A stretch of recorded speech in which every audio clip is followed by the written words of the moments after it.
কি বললে? কি বললে আমার মা সম্পর্কে? আরেকবার বলি, তোমার মা তো টাকা রোজগার করতে গেছে রিঙ্কা। আমার মা টাকা রোজগার করতে গেছে তাই না? আমার মা টাকা রোজগার করতে গেছে ওখানে তাই না? গেছে তো। আরেকবার বল, বল আরেকবার, বলো বলো বলো বলো বলো বলো। ছোট ভাই আস্তে আস্তে, ঠান্ডা হও ঠান্ডা হও ঠান্ডা হও ঠান্ডা হও। তুই বুঝতে পারছিস না, তোকে ফাঁসানোর চেষ্টা করছে, তোকে ফাঁসিয়ে জেলে পাঠানোর চেষ্টা করছে। এদিকে ঠান্ডা হও ছোট ভাই ঠান্ডা হও। এই শোনো, আমার ছেলে যদি কোনো রকম ক্ষতি হয়ে যায় না, আমি কিন্তু তোমাকে ছাড়বো না। আমি তোমার কত বড় ক্ষতি করতে পারি সেটা দেখানোর সময় আমার এসে গেছে।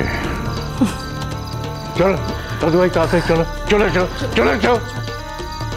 আমার মনে হচ্ছে আরেকটা অ্যাটাক হয়েছে, আমাদের বোধহয় হসপিটালাইজ করতে হবে না এক্ষুনি। এক সেকেন্ড দাঁড়াও, পালস কিন্তু এখনো খুব উইক আছে। পাপা পাপা কি কষ্ট হচ্ছে বলো না পাপা, প্লিজ বলো না পাপা।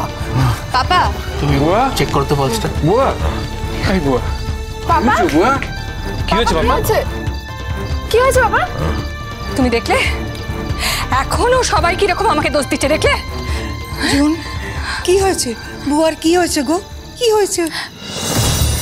আমি তো বললাম, ও সন্ধ্যে থেকে একই কথা বলছে যে শ্রীময়ী এইভাবে চলে গেল, একটা লোকের অনেক অনেক টাকা আছে, ওই জন্য বাড়ি থেকে শ্রীময়ীকে তুলে নিয়ে গেল। শ্রীময়ী এই বয়সে ফুর্তি করতে গেছে।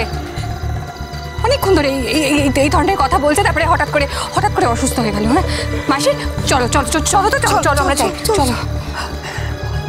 বাবা বুয়া, ও বুয়া, কি হয়েছে? আমার একটু দেখতে দাও, কি হয়েছে বাবা? কি হয়েছে? কি হয়েছে বাবা? ও সব ঠিক হয়ে যাবে, সব ঠিক হয়ে যাবে বাবা। আরে আরে বাবা, যে তোর কেউ নয় তার কথা ভেবে কেন কষ্ট পাচ্ছিস বাবা?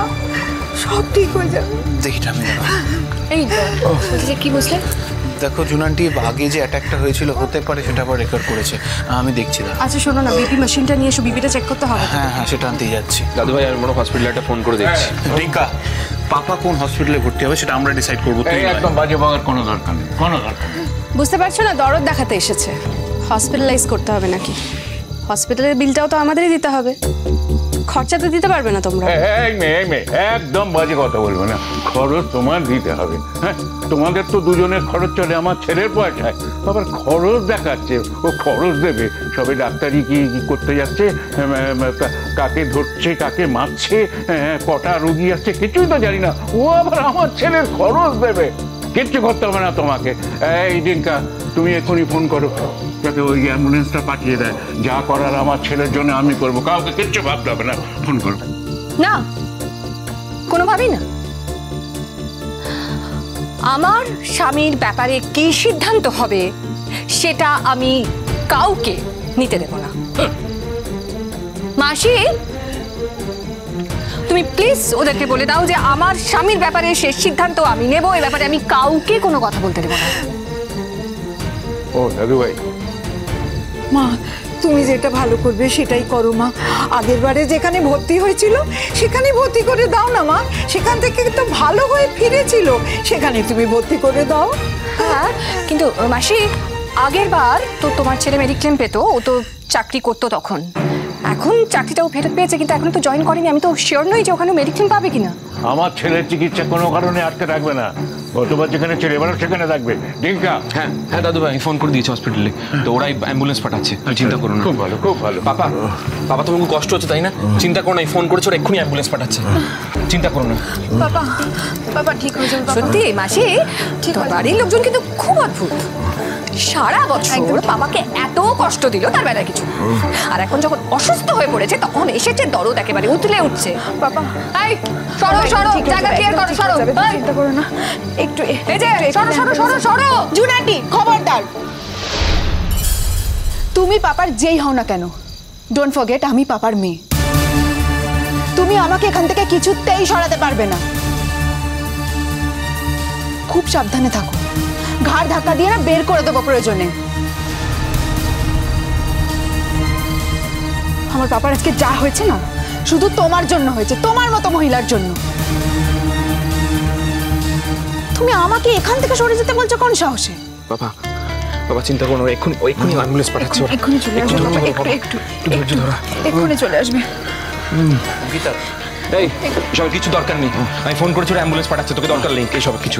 বাবা ওঠো, বাবা ওঠো, দিকে ধর বাবা, ওঠো বাবা, আরামসে আরামসে, তোমার ট্রিটমেন্টের কোনো ত্রুটি হবে না, দরকার হলে আমি ভিক্ষে করবো, কোনো মেডিক্লেম লাগবে না তোমার। চলো এসো এসো। টিঙ্কা, বেটা তোমাকে একটা খবর দিবি প্লিজ। পাপা এখন অনেক রাত হয়েছে, মাকে ফোন করলে মা জেনে কোনো প্রকারে এখানে আসার চেষ্টা করবে, সঙ্গে যারা আছে তাদেরকে বিব্রত করবে। তুমি চিন্তা করো না, আমি কাল সকালেই মাকে ফোন করবো। তুমি এখন ওঠো, চল এসো। অনিন্দ, তোমার এক্স ওয়াইফ গেছে তার এক্স বয়ফ্রেন্ডকে নিয়ে ফুর্তি করতে, তাকে কেন খবর দিতে হবে? তাকে তুমি ডাকছো কেন? এই খবরদার, আর একটা কথা বলবে না তুমি, আর একটা বাড়তি কথা বললে না ঘরে দরজা বন্ধ করে রেখে দেবো। হাতটা নামিয়ে কথা বলে আমার সাথে একটাও কথা বলবে না। বাবার যে এখন মেন্টাল হেলথ, শারীরিক হেলথ, আমি কিন্তু কিচ্ছু স্পেয়ার করবো না তোমাকে। জাস্ট শাট আপ, একটা কথা তোমার থেকে শুনতে চাই না আমি। চুপ। চল ভাই, চলো বাবা বাবা, আস্তে আস্তে আস্তে, বাবা ধর, এই ধর না ভাই, ধর আস্তে আস্তে আস্তে আস্তে বাবা, আমাকে হাতটা দাও, এই হাতটা দাও। আস্তে আস্তে চল, এক্ষুনি অ্যাম্বুলেন্স চলে আসবে বাবা, আস্তে এসো বাবা, কিচ্ছু হবে না, কিচ্ছু হবে না, ধৈর্য ধরো। একটু এসো এসো।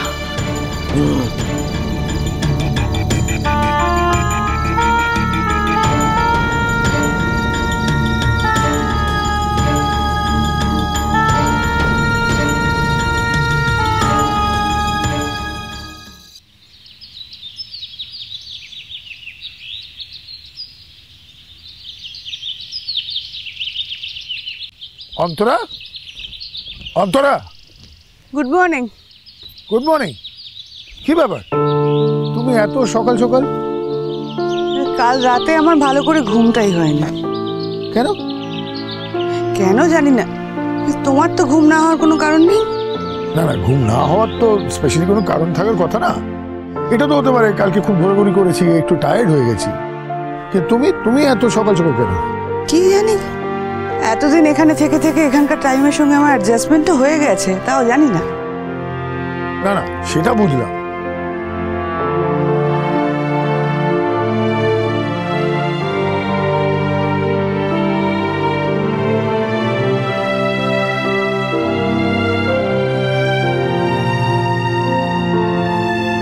তোমার কি হয়েছে বলো তো অন্তরা, এত চুপচাপ কেন? কিছু হয়নি আমার। তোমাকে দেখে মনে হচ্ছে কমপ্লিটলি লস্ট। আমাকে দেখারও সময় পাও তুমি? তুমি আমার চোখগুলোকে যতটা দুর্বল ভাবো ততটা দুর্বল কিন্তু না।